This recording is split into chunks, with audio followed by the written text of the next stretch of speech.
ebiri ekololo biibino akalulu ka Speaker Anita Amongo ne Honorable Rebecca Kadaga abantu batandise okuyimirira ku layini. President Museveni agambye tasobola kuva wano n'aleka akalulu kano nga tebanakalonda. Era we twogerera saawa zino President waali abantu batandise okuyimirira ku layini. Twagala omuntu omu ku Speaker Anita Amongo ne Rebecca Kadaga.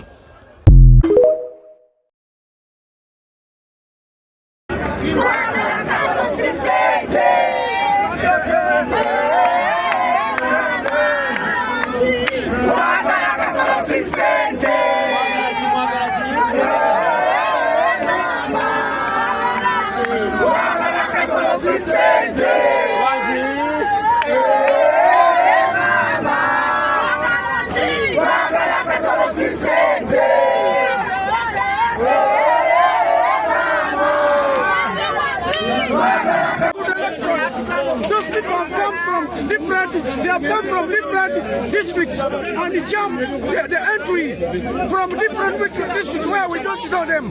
What we want, let Museveni declare this election tomorrow. If not, let enough security be deployed so that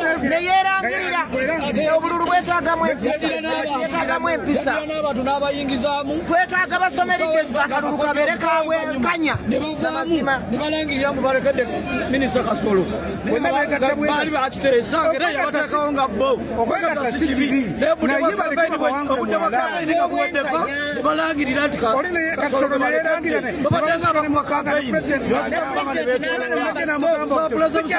okulonda okulwaleero bakusozeemu